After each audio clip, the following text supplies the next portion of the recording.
शुक्लांबरधरं विष्णुं शशिवर्णं चतुर्भुजं प्रसन्नवदनं ध्यायेत् सर्वविघ्नोपशान्तये। व्यासं वसिष्ठनप्तारं शक्तेः पौत्रमकल्मषं पराशरात्मजं वन्दे शुकतातं तपोनिधिं।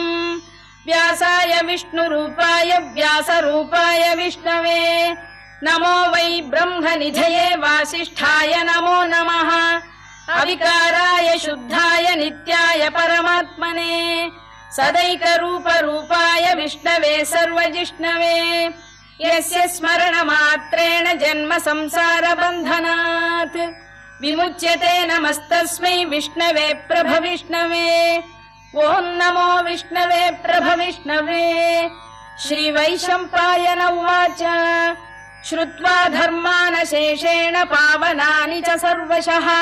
युधिष्ठिरः शान्तनवं पुनरेवाभ्यभाषत। युधिष्ठिर उवाच किमेकं दैवतं लोके किं वाप्येकं परायणं स्तुवन्तः कङ्कमर्चन्तः प्राप्नुयुर्मानवा शुभम्। को धर्मः सर्वधर्माणां भवतः परमो मतः किं जपन्मुच्यते जन्तुर्जन्म संसारबन्धनात्। श्रीभीष्म उवाच जगत्प्रभुं देवदेवमनन्तं पुरुषोत्तमं स्तुवन्नाम सहस्रेण पुरुषः सततोत्थितः तमेव चार्चयन् नित्यं भक्त्या पुरुषमव्ययम् ध्यायन् स्तुवन् नमस्यं च यजमानस्तमेव च अनादिनिधनं विष्णुं सर्वलोकमहेश्वरम् लोकाध्यक्षं स्तुवन् नित्यं सर्वदुःखातिगो भवेत् ब्रह्मण्यं सर्वधर्मज्ञं लोकानां कीर्तिवर्धनं लोकनाथं महद्भूतं सर्वभूतभवोद्भवम् एष मे सर्वधर्माणां धर्मोऽधिकतमो मतः यद्भक्त्या पुण्डरीकाक्षं स्तवैरच्चेन्नरः सदा परमं यो महत्तेजः परमं यो महत्तपः परमं यो महद्ब्रह्म परमं यः परायणम् पवित्राणां पवित्रं यो मङ्गलानां च मङ्गलम् दैवतं देवतानां च भूतानां यो व्ययपिता यतः सर्वाणि भूतानि भवन्त्यादियुगागमे यस्मिंश्च प्रलयं यान्ति पुनरेव युगक्षये तस्य लोकप्रधानस्य जगन्नाथस्य भूपते विष्णोर्नाम सहस्रं मे शृणु पापभयापहम् यानि नामानि गौणानि विख्यातानि महात्मनः ऋषिभिः परिगीतानि तानि वक्ष्यामि भूतये ऋषिर्नाम्नां सहस्रस्य वेदव्यासो महामुनिः छन्दोऽनुष्टुप् तथा देवो भगवान् देवकीसुतः अमृतांशुद्भवो बीजं शक्तिर्देवकी नन्दनः त्रिसामाहृदयं तस्य शान्त्यर्थे विनियुज्यते विष्णुं जिष्णुं महाविष्णुं प्रभविष्णुं महेश्वरम् अनेकरूपदैत्यान्तं नमामि पुरुषोत्तमम् अस्य श्रीविष्णोर्दिव्यसहस्रनामस्तोत्रमहामन्त्रस्य श्रीवेदव्यासो भगवान् ऋषिः अनुष्टुप्छन्दः श्रीमहाविष्णुः परमात्मा श्रीमन्नारायणो देवता अमृतांशुद्भवो भानुरिति बीजम् देवकी नन्दन श्रेष्ठेति शक्तिः उद्भवः क्षोभणो देव इति परमो मन्त्रः शङ्खबृन्नन्दकी चक्रीति कीलकम्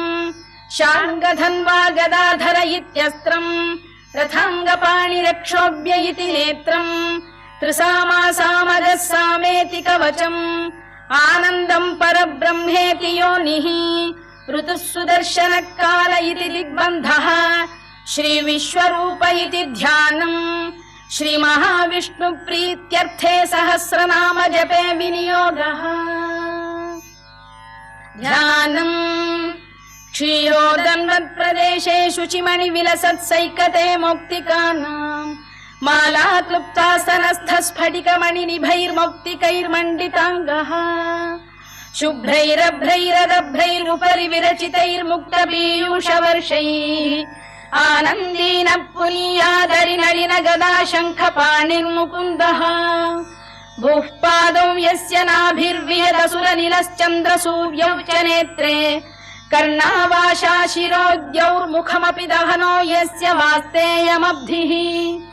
अन्तस्थं यस्य विश्वं सुरनरखगो भोगि गन्धर्व दैत्यैः चित्रं रम्यते तं त्रिभुवन वपुषं विष्णुमीशं नमामि। ॐ नमो भगवते वासुदेवाय। शान्ताकारं भुजगशयनं पद्मनाभं सुरेशं विश्वाधारं गगनसदृशं मेघवर्णं शुभांगं लक्ष्मीकान्तं कमलनयनं योगिहृद्ध्यानगम्यं वन्दे विष्णुं भवभयहरं सर्वलोकैकनाथं। मेघश्यामं पीतकौशेयवासं श्रीवत्साङ्कं कौस्तुभोद्भासिताङ्गं पुण्योपेतं पुण्डरीकायताक्षं विष्णुं वन्दे सर्वलोकैकनाथम्। नमः समस्तभूतानामादिभूताय भूभृते अनेकरूपरूपाय विष्णवे प्रभविष्णवे सशङ्खचक्रं सकिरीटकुण्डलं सपीतवस्त्रं सरसीरुभेक्षणम् सहारवक्षस्थलशोभिकौस्तुभं नमामि विष्णुं शिरसा चतुर्भुजम्। छायायां पारिजातस्य हेमसिंहासनोपरि आसीनमम्बुदश्याममायताक्षमलङ्कृतम् चन्द्राननं चतुर्बाहुं श्रीवत्साङ्कितवक्षसम् रुक्मिणी सत्यभामाभ्यां सहितं कृष्णमाश्रये।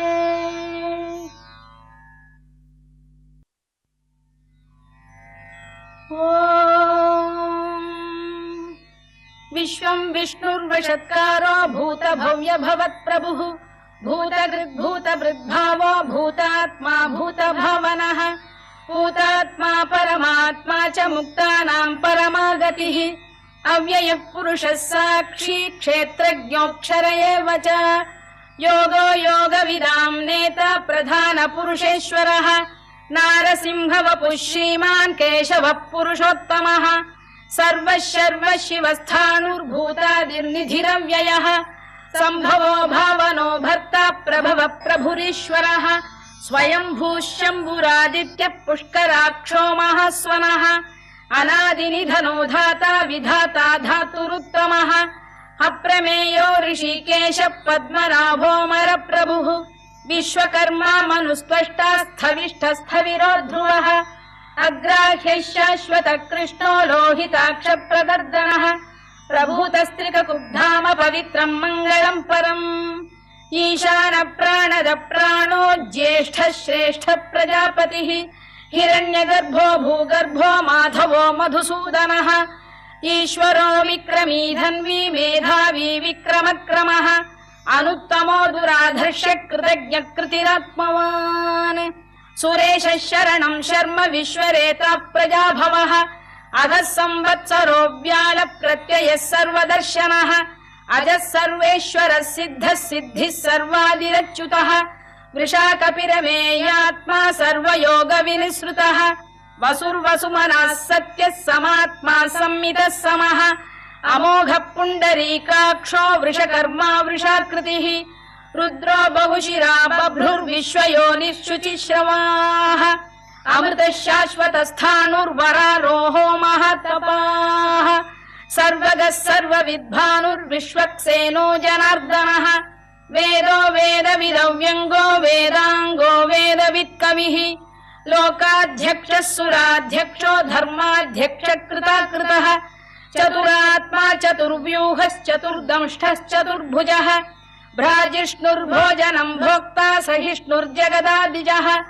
अनघो विजयो जेता विश्वयोनिः पुनर्वसुः उपेन्द्रो वामनः प्रांशुरमोघः शुचिरूर्जितः अतीन्द्रः सङ्ग्रहः सर्गो धृतात्मा नियमो यमः वेद्यो वैद्यः सदा योगी वीरः माधवो मधुः अतीन्द्रियो महामायो महोत्साहो महाबलः महाबुद्धिर्महावीर्यो महाशक्तिर्महाद्युतिः अनिर्देश्य वपुः श्रीमान् अमे आत्मा महादृधृत् महेश्वासो महीभर्ता श्रीनिवासः सताङ्गतिः अनिरुद्धः सुरानन्दो गोविन्दो गोविदाम्पतिः मरीचिर्दमनो हंसः सुपर्णो भुजगोत्तमः हिरण्यनाभः सुतपाः पद्मनाभ प्रजापतिः अमृत्युः सर्वदृक्सिंहः सन्धाता सन्धिमान् स्थिरः अजो दुर्मर्षणः शास्ता विश्रुतात्मा सुरारिः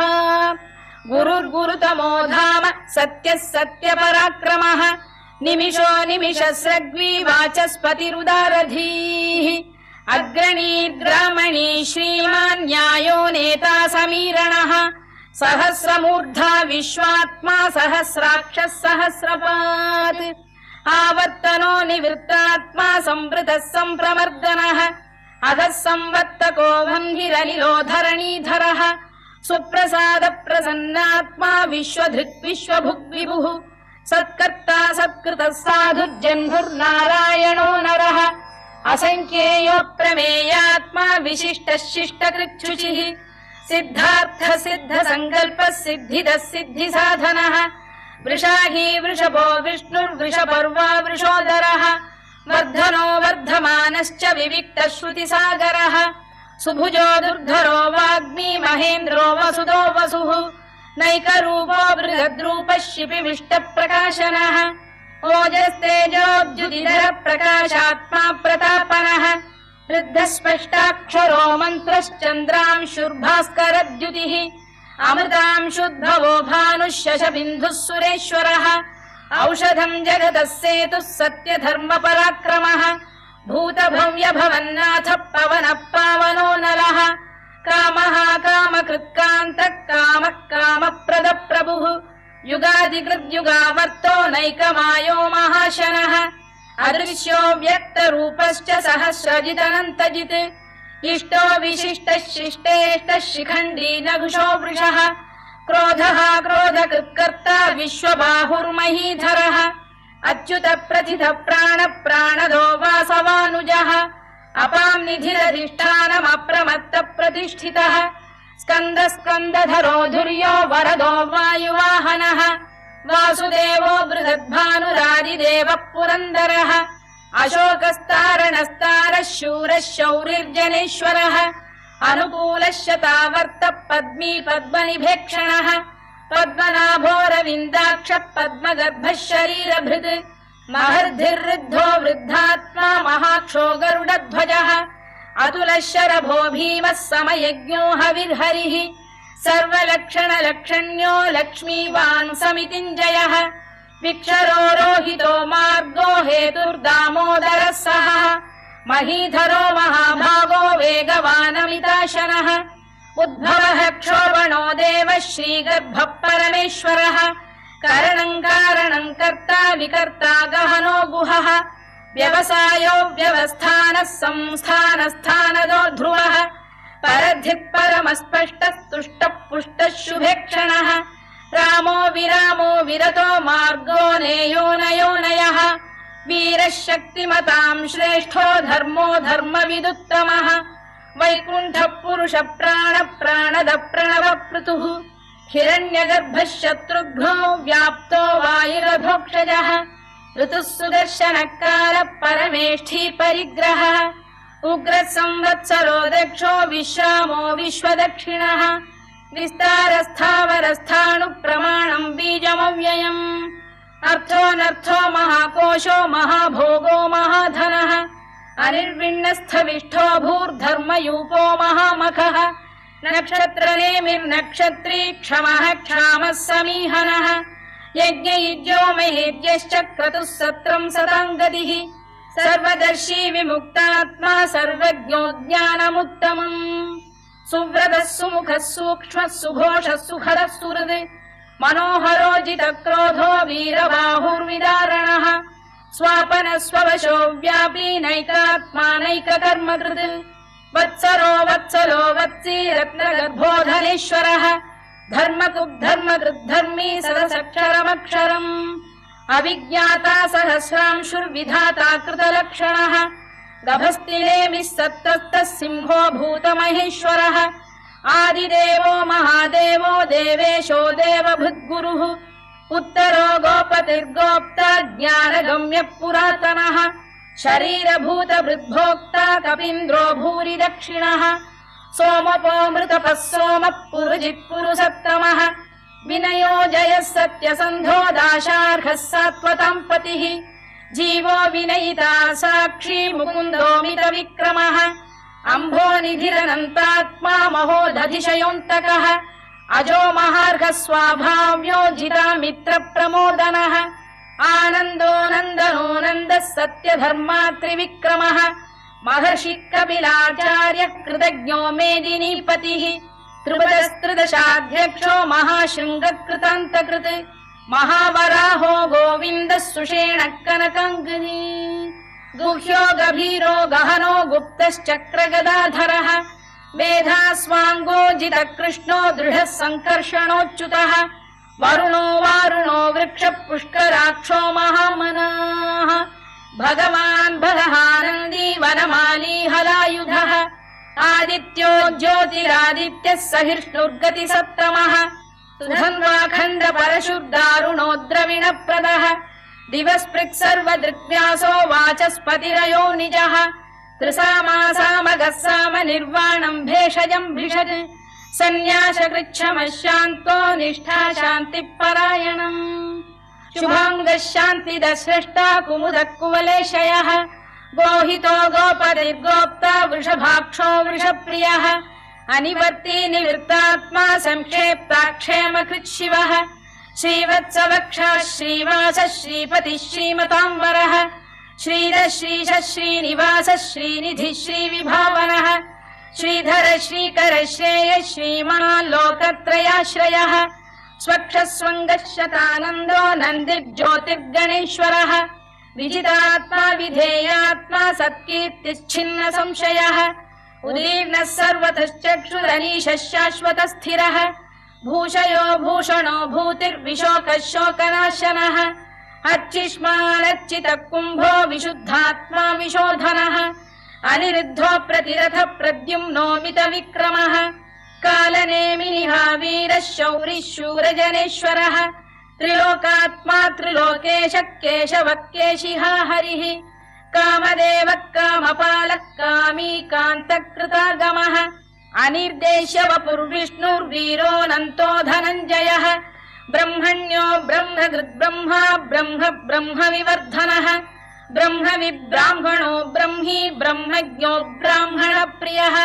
महाकमो महाकर्मा महातेजा महोरगः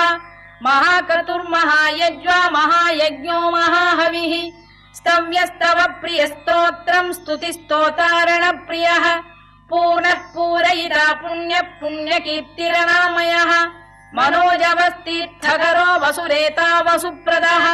वसुप्रदो वासुदेवो वसुर्वसुमनाहविः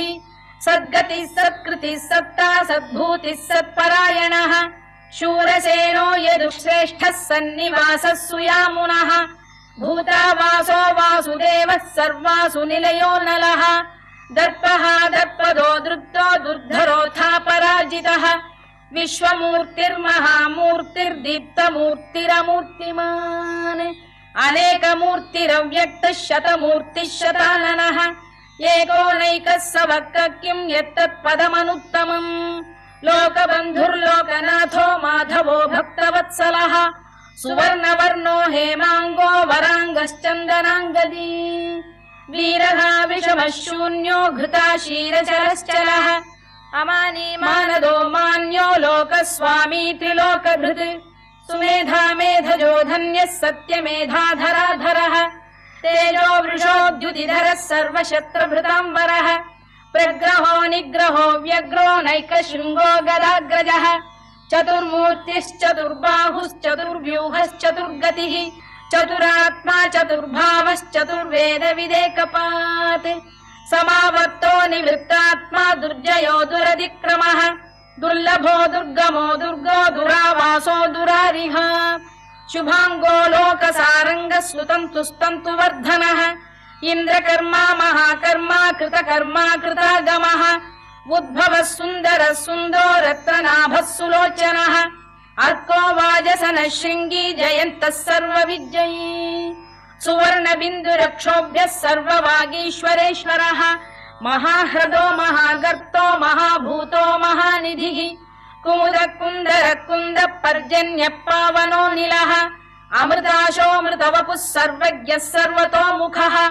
सुलभः सुव्रतः सिद्धः शत्रुजिच्छत्रुतापनः न्यग्रोधोदुम्बरोश्चतश्चाणूरान्ध्रैषूदनः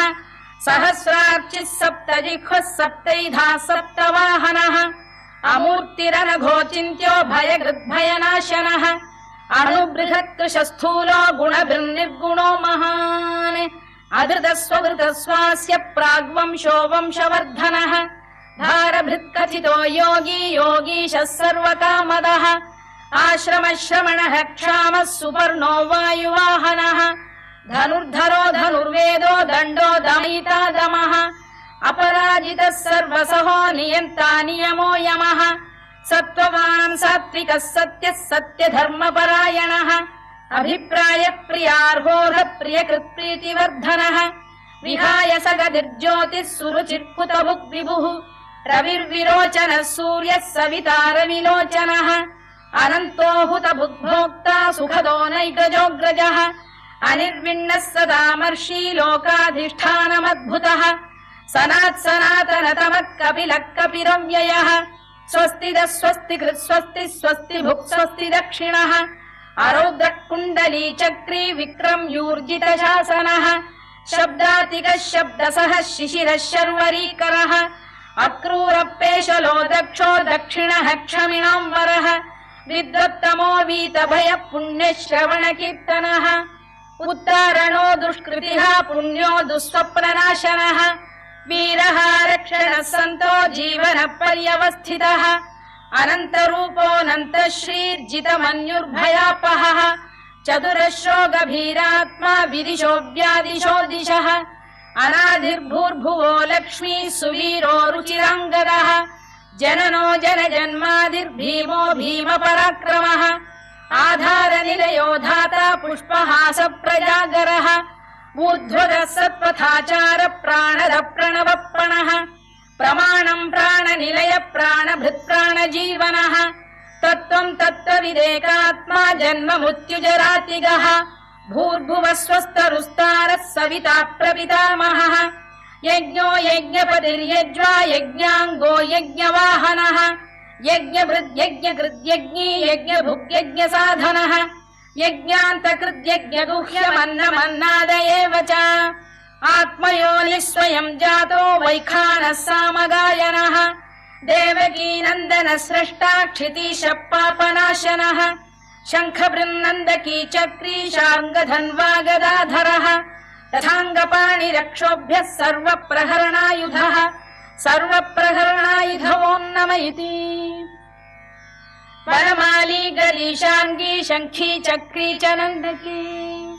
श्रीमान्नारायणो विष्णुर्वासुदेवोऽभिरक्षतु वनमाली गरीशाङ्गी शङ्खी चक्री च नन्दकी श्रीमान्नारायणो विष्णुर्वासुदेवोऽभिरक्षतु वनमाली गरीशाङ्गी शङ्खी चक्री च नन्दकी श्रीमान्नारायणो विष्णुर्वासुदेवोऽभिरक्षतु इतीदम् कीर्तनीयस्य केशवस्य महात्मनः नाम्नाम् सहस्रम् दिव्यानामशेषेण प्रकीर्तितम् य इदम् शृणुयान् नित्यम् यश्चापि परिकीर्तयेत् नाशुभम् प्राप्नुयात् किञ्चित् सोमुत्रेह च मानवः वेदान्तको ब्राह्मणस्य क्षत्रियो विजयी भवेत् वैश्यो धनसमृद्धस्य क्षुद्रः सुखमवाप्नुयात् धर्मार्थी प्राप्नुयात् धर्ममर्थार्थी चार्थमाप्नुयात् कामानवाप्नुयात् कामी प्रजार्थी चाप्नुयात् प्रजाम् भक्तिमान् यः सदोत्थाय शुचिस्तद्गतमानसः सहस्रम् वासुदेवस्य नाम्नामेतत् प्रकीर्तयेत् यशः प्राप्नोति विपुलम् याति प्राधान्यमेव च अचलाम् श्रियमाप्नोति श्रेयः प्राप्नोत्यनुत्तमम् न भयम् क्वचिदाप्नोति वीर्यम् तेजश्च विन्दति भवत्यरोगोद्युतिमान् बलरूपगुणान्वितः रोगार्तो मुच्यते रोगात् बद्धो मुच्येत बन्धनात् भयान्मुच्येत भीतस्तु मुच्येतापन्न आपदः दुर्गाण्यतितरत्याशु पुरुषः पुरुषोत्तमम् सुवन्नाम सहस्रेण नित्यम् भक्तिसमन्वितः वासुदेवाश्रयो मर्त्यो वासुदेवपरायणः सर्वपापविशुद्धात्मा याति ब्रह्म सनातनम् न वासुदेव भक्तानामशुभम् विद्यते क्वचित् जन्म मृत्युजरा व्याधि भयम् नैवोपजायते इमं स्तवमधीयानः श्रद्धा भक्ति समन्वितः युज्येतात्मसुखक्षान्ति श्रीधृति स्मृतिकीर्तिभिः न क्रोधो न च मात्सर्यम् न लोभो न शुभामतिः भवन्ति कृतपुण्यानाम् भक्तानाम् पुरुषोत्तमे द्यौः स चन्द्रार्कनक्षत्राखम् दिशो भूर्महो दधिः वासुदेवस्य वीर्येण विधृतानि महात्मनः ससुरासुरगन्धर्वम् स यक्षोरगराक्षसम् जगत्वशे वर्ततेदम् कृष्णस्य सचराचरम् इन्द्रियाणि मनो बुद्धिः सत्त्वम् तेजो बलम् धृतिः वासुदेवात्मकान्याहुः क्षेत्रम् क्षेत्रज्ञ एव च सर्वागमानामाचार प्रथमम् परिकल्पते आचार प्रभवो धर्मो धर्मस्य प्रभुरच्युतः ऋषयः पितरो देवा महाभूतानि धातवः जङ्गमा जङ्गमम् चेदम् जगन्नारायणोद्भवम् योगो ज्ञानम् तथा साङ्ख्यम् विद्या शिल्पादिकर्म च वेदाः शास्त्राणि विज्ञानमेतत् सर्वम् जनार्दनात् एको विष्णुर्महद्भूतम् पृथग्भूतान्यनेकशः त्रीन् लोकान् व्याप्य भूतात्मा भुङ्क्ते विश्वभुवव्ययः इमं स्तवम् भगवतो विष्णोर्व्यासेन कीर्तितम् पठेद्य इच्छेत् पुरुषः श्रेयत् प्राप्तुम् सुखानि च विश्वेश्वरमजम् देवम् जगतः प्रभुमव्ययम् भजन्ति ये पुष्कराक्षम् न ते यान्ति पराभवम् न ते यान्ति पराभवम् ओन्नम इति अर्जुनोवाच पद्मपत्र विशालाक्ष पद्मनाभसुरोत्तम भक्तानामनुरक्तानाम् त्राता भव जनार्दन श्रीभगवानुवाच यो माम् नाम सहस्रेण स्तोतुमिच्छति पाण्डव सोऽहमेकेन श्लोकेन स्तुत एव न संशयः स्तुत एव न संशयोन्नम इति व्यास उवाच वासनाद् वासुदेवस्य वासितम् भुवनत्रयम् सर्वभूतनिवासोऽसि वासुदेव नमोऽस्तु ते वासुदेव नमोऽस्तु ते ओन्नम इति पार्वत्युवाच केनोपायेन लघुना विष्णोर्नाम सहस्रकम् पठ्यते पण्डितैर्नित्यम् श्रोतुमिच्छाम्यहम् प्रभो ईश्वर उवाच श्रीराम राम रामेति रमे रामे मनोरमे सहस्रनाम तत्तुल्यम् राम नाम वरानने श्रीराम राम रामेति रमे रामे मनोरमे सहस्रनाम तत्तुल्यम् राम नाम वरानने श्रीराम राम रामेति रमे रामे मनोरमे सहस्रनाम तत्तुल्यम् राम नाम वरानने राम नाम वराननमोन्नम इति ब्रह्मोवाच नमोऽस्त्वनन्ताय सहस्रमूर्तये सहस्रपादाक्षि शिरोरुबाहवे सहस्रनाम्ने पुरुषाय शाश्वते सहस्रकोटियुगधारिणे नमः सहस्रकोटियुगधारिणे नमो ओन्नम इति सञ्जय उवाच यत्र योगेश्वर कृष्णो यत्र पार्थो धनुर्धरः तत्र श्रीविजयो भूतिर्ध्रुवानीतिर्मतिर्मम श्रीभगवानुवाच अनन्याश्चिन्तयन्तो मां ये जनाः पर्युपासते तेषाम् नित्याभियुक्तानां योगक्षेमम् वहाम्यहम् परित्राणाय साधूनां विनाशाय च दुष्कृताम् धर्म संस्थापनार्थाय सम्भवामि युगे युगे आर्ता विषण्णाः शिथिलाश्च भीता घोरेषु च व्याधिषु वर्तमानाः संकीर्त्य नारायण शब्दमात्रम् विमुक्त दुःखाः सुखिनो भवन्तु कायेन वाचा मनसेन्द्रियैर्वा बुद्ध्यात्मना वा प्रकृते स्वभावात् करोमि यद्यत् सकलम् परस्मै नारायणायेति समर्पयामि।